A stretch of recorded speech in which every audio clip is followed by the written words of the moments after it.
We're going to talk about the world of make-believe, the Kamala Harris campaign. There is a huge story about Afghanistan, accountability for Afghanistan, all that, so much more coming up tonight on I'm Right.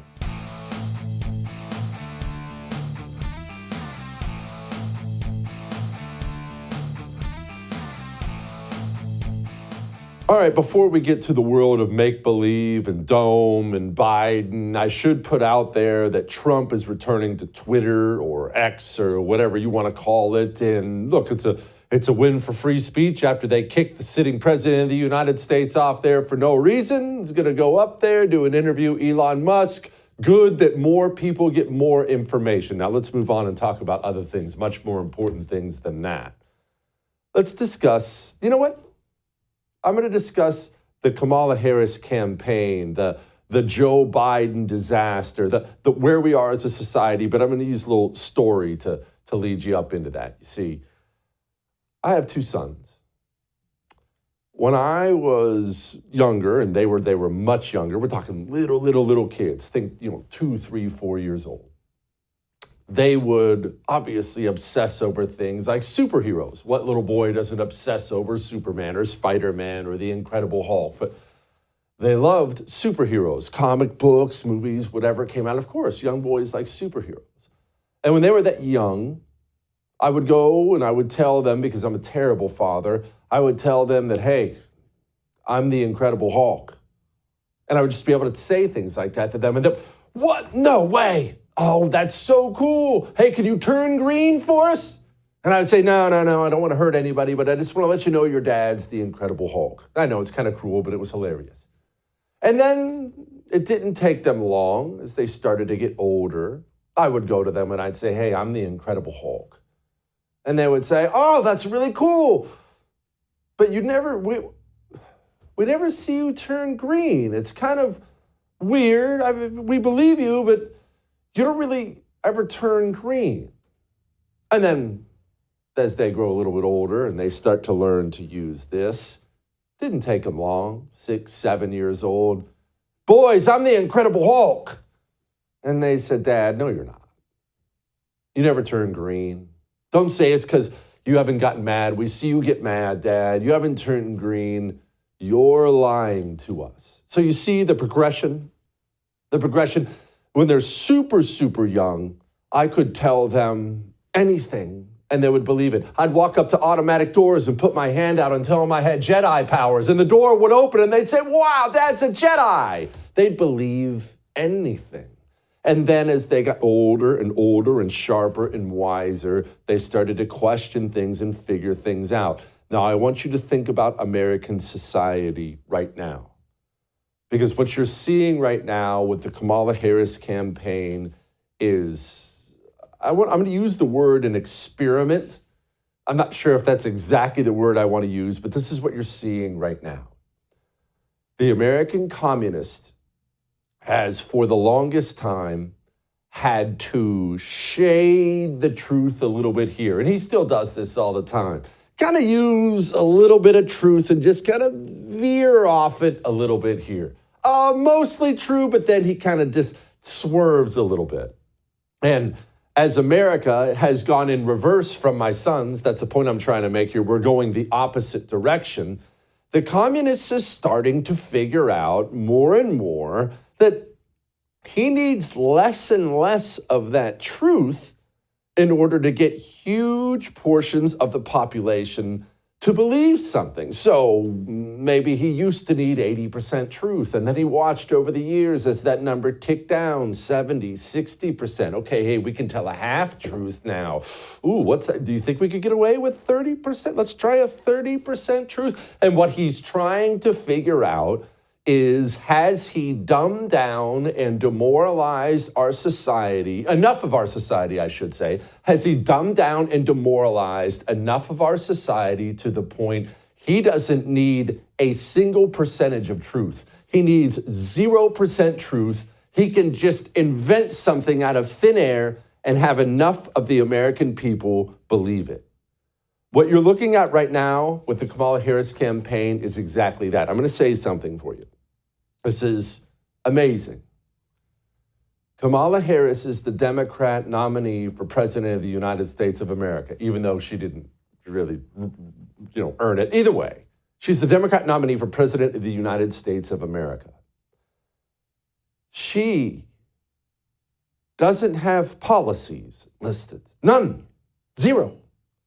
The Democrat nominee for president doesn't have policies listed on her website. I could pull up the small mom and pop donut shop who just opened in my town, this lovely old couple in this kind of ratty little shop. I think they spent 35 cents putting this place together. They have a website with menu options on there.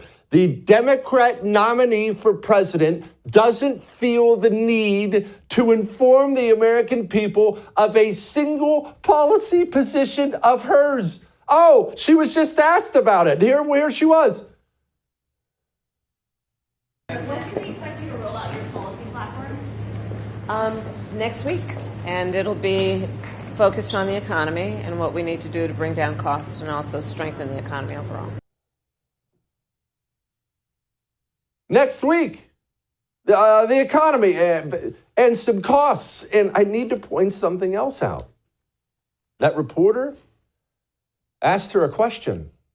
That in and of itself is stunning because nobody has gotten to ask her a question. In fact, I believe that's the third question she's been asked in the 3 weeks she's been the Democrat nominee for president. She won't do interviews. She won't state her policy positions. She is nothing. A complete blank slate. She has given the American people nothing of substance, zero truth, no facts, no nothing. How in the world could they be that brazen? How in the world could they be that obvious, that blatant? How in the world could they do this? You know what? You want to put the cherry on top of it? You remember Trump's been out there a lot lately, talking about taxes on tips. Trump rants about this all the time. There shouldn't be taxes on tips. They're taxing your tips for waitresses and things like that. No taxes on tips, no taxes on tips. This is not a one-off. He's said this many, many, many times before. Kamala Harris, to my knowledge, has never mentioned once in her life eliminating taxes on tips. This was her at a rally this weekend. Including to raise the minimum wage and eliminate taxes on tips for service and hospitality workers. Hold on. What? Did she just take Trump's position and act as if it's her position? How could she get away with it? What you're seeing is a big experiment. And I don't know if we're going to like the results. I hope we will, and we might. I don't know that we're going to hate the results. I don't know that we're going to love the results. But what the Democrats, what the communists have decided after COVID, after so many things, they have very clearly decided, hey, we don't need any truth anymore.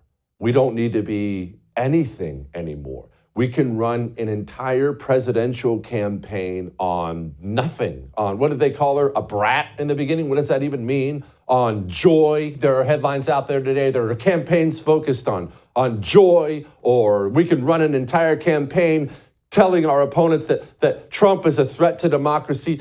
Can they run a presidential campaign on nothing of substance at all and still get 51% of American voters to support them? I don't know the answer to that question. I don't know whether or not they can, but it's very clear at this point in time, they think they can. Look, they hid Joe Biden in a basement for 4 years, 5 years, if you count his presidential campaign. They hid him in a basement reading off note cards, teleprompters, handing him little cue cards. It says here I'm supposed to call on Amber with ABC. They pulled that off for 4 or 5 years, and it worked. And I say the American communist believes now the truth is gone, that he will just come up with something out of thin air. I mean, look at this.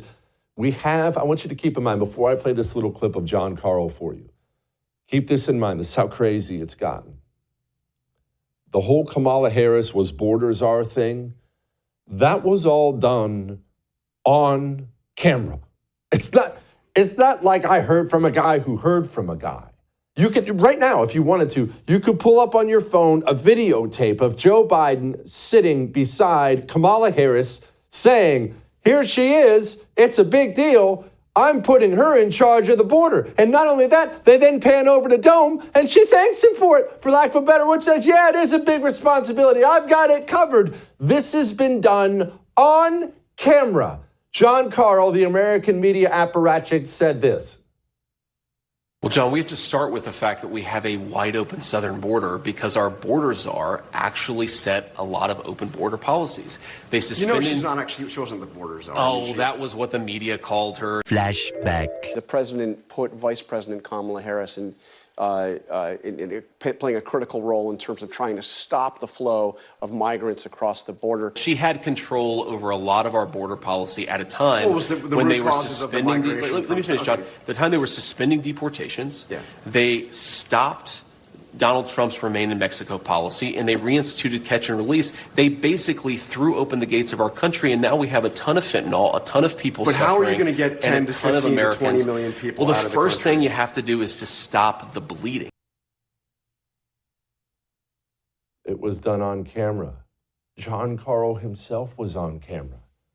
And they want to know, have we spent enough years dumbing down and demoralizing the American people that we can now invent something out of nothing? Will the American people believe that I'm the Incredible Hulk? I don't know. We will find out in November.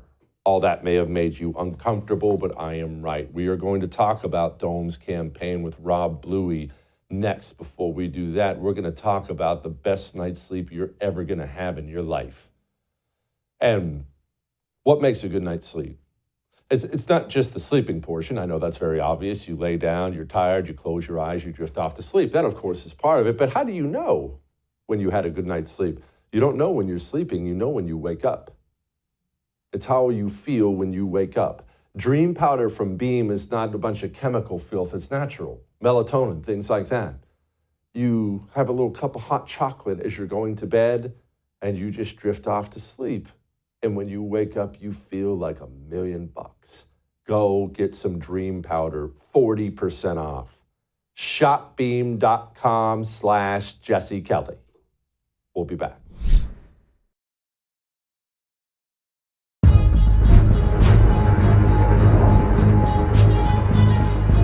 So there's been a lot of talk about racism and whatnot. You faced some really nasty stuff. I saw this thing that Nick Fuentes, of course, he's an avowed white supremacist. He said, what kind of a man marries somebody named Usha? Clearly he doesn't value his racial identity, his heritage. I mean, this is racist garbage. Yes, it is. But this is also a guy that dined with Donald Trump at Mar-a-Lago during this campaign. Well, that Donald Trump doesn't know anything about and frankly doesn't care for. Nick Fuentes, an avowed anti-Semite, went after your wife. He had previously dined at Mar-a-Lago with Donald Trump. Does this have any room in your movement, in the MAGA movement? Of course it doesn't have any room in the MAGA movement, and of course... You disavow him and this. And of course Donald Trump has criticized this person. Look, I think the guy's a total loser. Certainly I disavow him, but if you ask me what I care more about, is it a person attacking me personally, or is it government policy that discriminates based on race? That's what I really worry about. What did you notice there? Forget about the names and the J.D. Vance and the Trump and this guy. And what did you notice there? You notice how the reporters, the apparatchiks, are all on message. And notice how they're already getting us to denounce. Do you disavow things? Joining me now, Rob Bluey, president, executive editor of the Daily Signal. Rob, for one thing, J.D. Vance has done a bang-up job so far in his VP campaign. However, the Republicans playing the disavow game for the 10 millionth time is about enough to make me want to throw myself off a building. How do we not know what they're doing at this point in time?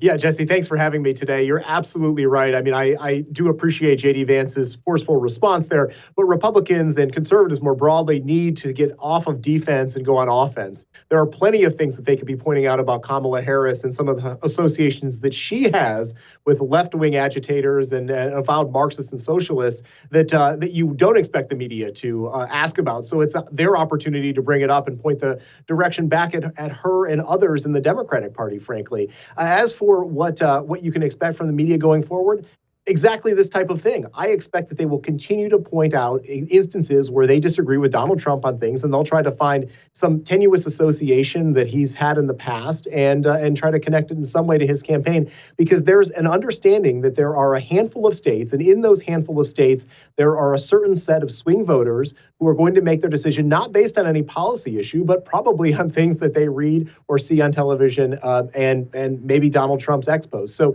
those are types of things that we can expect to play forward in this campaign, and we can't trust the media to report them. Rob, I actually spoke kind of about that issue in the very beginning of what the percentages are about what you just talked about. Obviously, these filthy communists have spent decades dumbing down and demoralizing this society so that half the people you run into can't name the vice president, let alone their 2 U.S. senators. Do we have a society too full now of people who don't vote on things like, well, I can't afford eggs or gas? They vote on things like, Trump said something mean. It's all a matter of percentages, and the question is, what are ours? Well, sadly, I think that you're right on that. There probably are far too many people who don't vote based on some of the policy issues that are at stake. I mean, we see poll after poll that shows that the economy and inflation is the number one issue of concern. Who has been in the White House putting forward policies that have contributed to the situation that we're in now, if none other than Joe Biden and Kamala Harris? So you'd think that they would reject the policies of the last 4 years and move to the policies that America was thriving on under Donald Trump. Frankly, there seems to be, if you believe recent polls, a number of Americans who appreciate this media makeover of Kamala Harris and are doing everything in their power to try to propel her into the White House. And so there will be Americans who chose to not vote on policy issues, and they will choose to vote on those kind of superficial things that come up on a day-to-day news cycle. Rob, let's talk about these debates that are coming up. Okay, it's ABC debates. You won't do Fox News. Let's just assume there's going to be one debate. I've pretty much resigned myself to this now. They'll have one. They'll both kind of bail after that and call it good. Traditionally, she's not been great at debate. Trump has been up. He's been down. His last debate was great. He pooped his pants during the first debate with Joe Biden. We don't know which Trump we're going to get, but Dome sucks at it. So I like Trump's chances on stage with her, right? Oh, yeah, absolutely. I mean, the fact that she's avoiding any sort of press conferences or media scrutiny or hard interviews, I mean, this is his one opportunity to put her on stage, on the record, and ask about some of those policy issues that have come up in this conversation and that she's responsible for. I mean, if I were Trump in Trump's shoes, I would center the conversation directly on the border crisis. Kamala Harris, of course, being the border czar, the one who Joe Biden put in charge of figuring out this crisis, this situation, and making it worse as a result of the policies that were implemented under her watch. And so I would do everything that he can over the course of the 90 minutes or however long that debate is to paint a contrast between what you saw during 4 years of Donald Trump and what you've seen over the course of the last 4 years. Now, in terms of the moderators, I think that Trump can expect a hostile, walking into hostile territory there. I mean, David Muir is probably not going to be friendly to Trump based on what we know about ABC News' history. And so you just have to be prepared for a situation where you're going to be on the defensive, and you need to, as we talked about earlier, turn it back on Harris and make her on the defensive. Let's talk about Walls so far. In fact, I want to give Tom Elliott credit for this one, putting together this little montage. Here's been the media treatment of Walls. Midwestern dad, like super clean cut vibe. Everybody likes right? Walls. So plain spoken and relatable. As moderate and independent as it comes. Pretty moderate Democrat. I always knew him as a moderate. One of the most moderate. Very moderate record. The new moderate. I think this is the new moderate. Far from progressive. He's right down the middle. He's not just an old white man. Tim Walz beats America. talks like a regular person. Tim Walz is the opposite of weird. This is basically younger Joe Biden. Regular old Joe out there. Populist approach to fear on the Republican side, and the happy populism that Tim Walz is on the ticket on the Democratic side. Walz is a kind of happy warrior. Happy warriors. Happy warriors. He was certainly the happy warrior last night and seemed to be the happy warrior last night. A happy warrior, folksy backstory, are going to be very happy warriors. There is a new happy warrior. Following the kind of happy warrior mold. Happy warrior mentality. Wicked sense of humor. Look how happy the pig looks. That's good. It's wild to watch the hive mind at work, but I don't know if all this rehab is going to outlast the stolen valor stuff, Rob. There's a lot to this. What say you?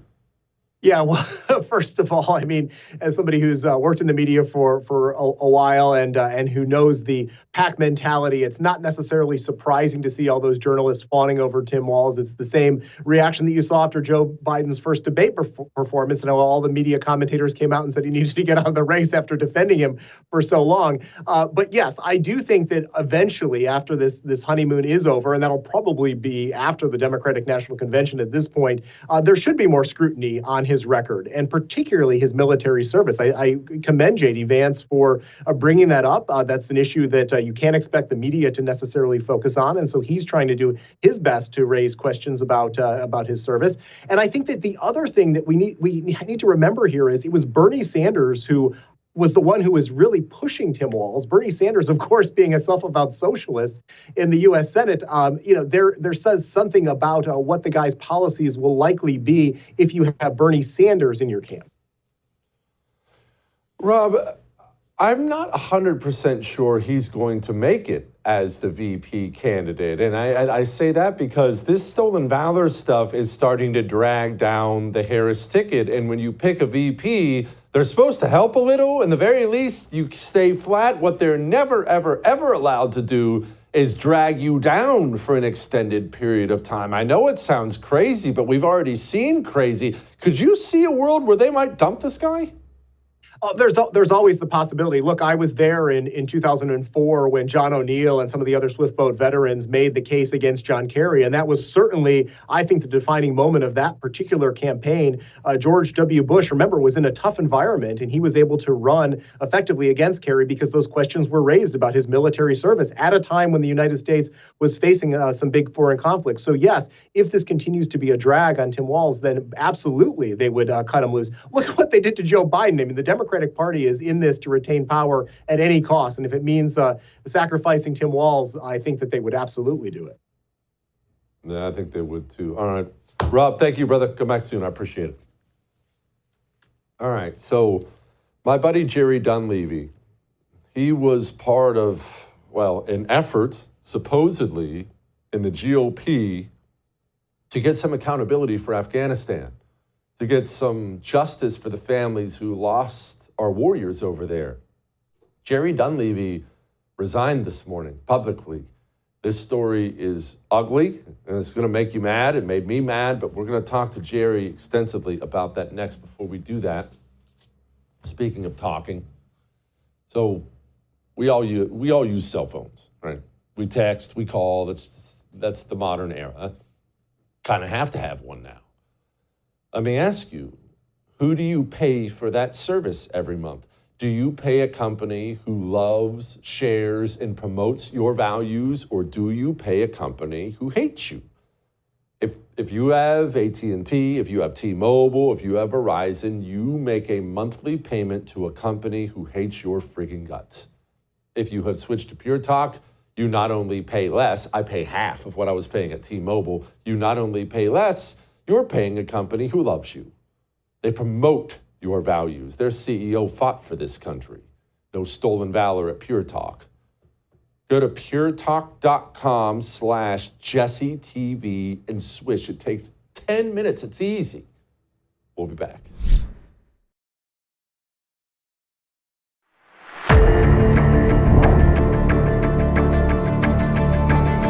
Reckoning. How many times have you heard me call for something like that for various things? How many times have we talked about that when it comes to Afghanistan and what was done there?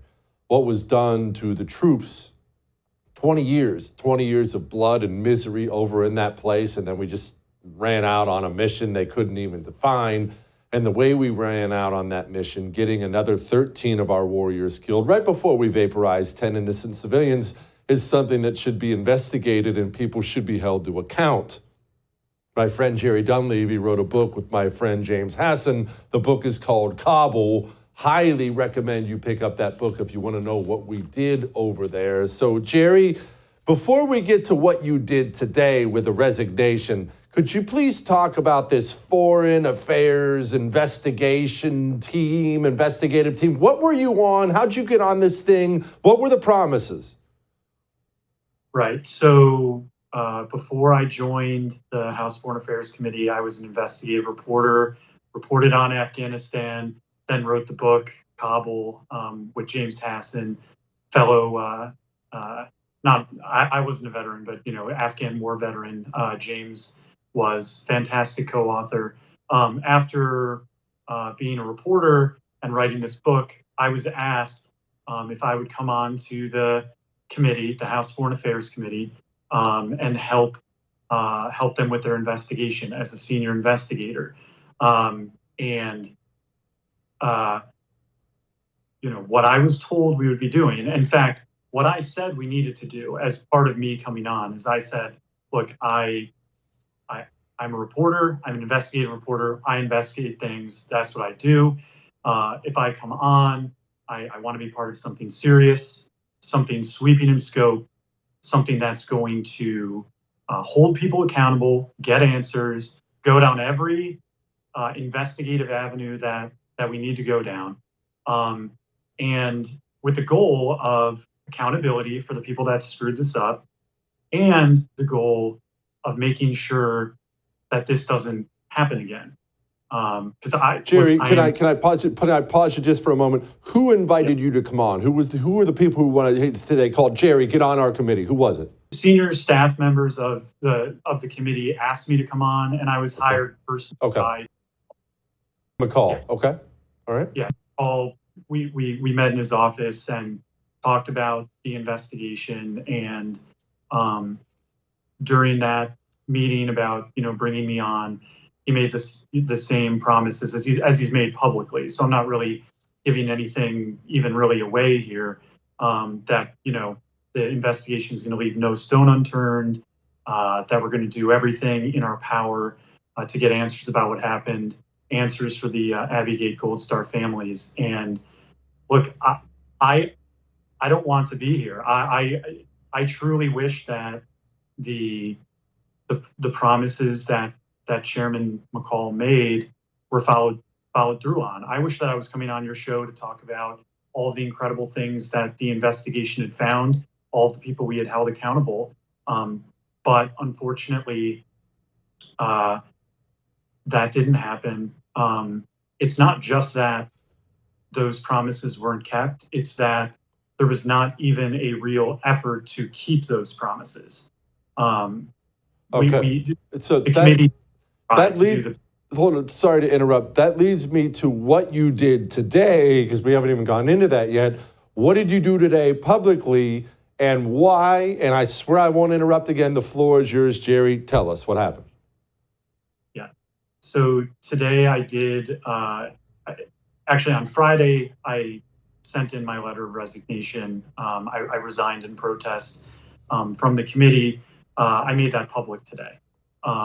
After speaking with the Abbey Gate Gold Star families, letting them know kind of what I had done and what I was planning to do. It had to be done. The committee is not doing the basic things that it needs to do.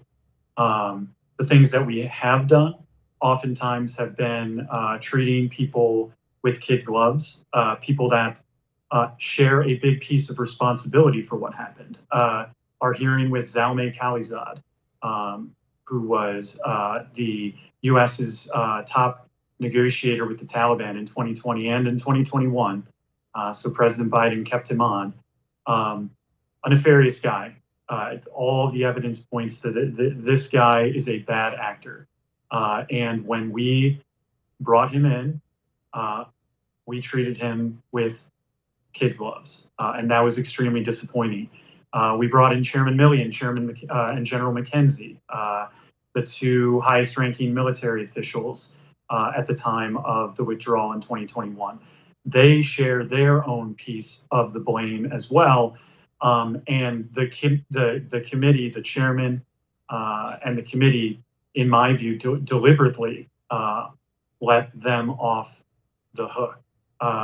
And so the things that we have done, we have not done in a serious way. And there are tons of things that I've been insisting for many, many, many, many months that we do. Questions that we need to ask.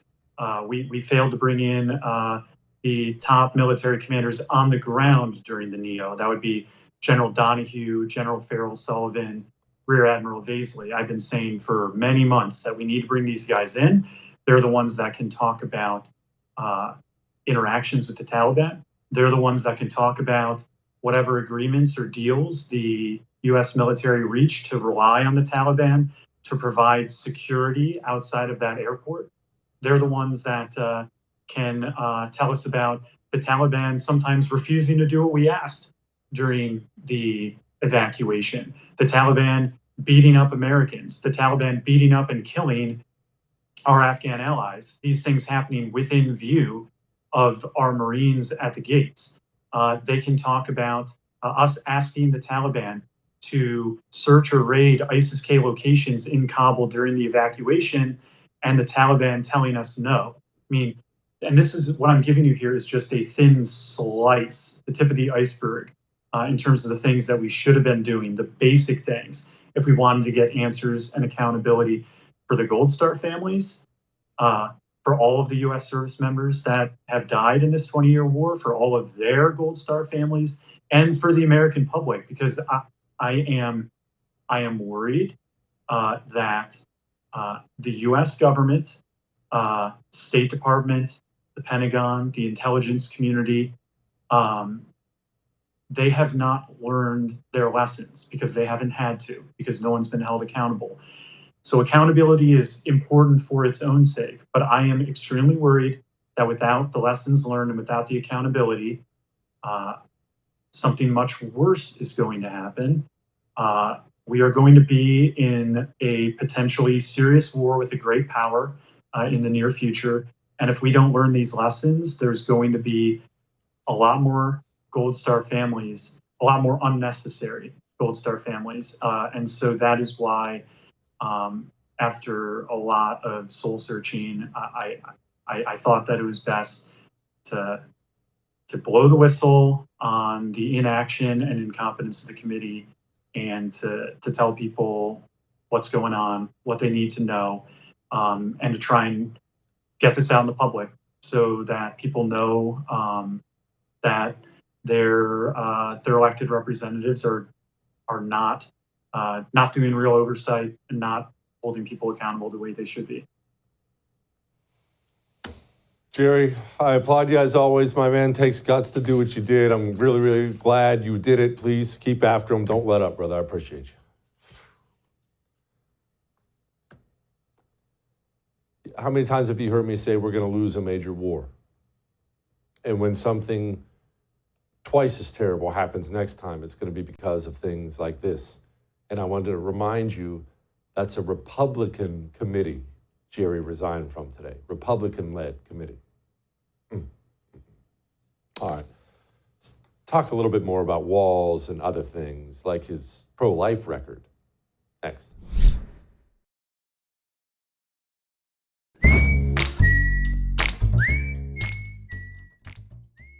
All right.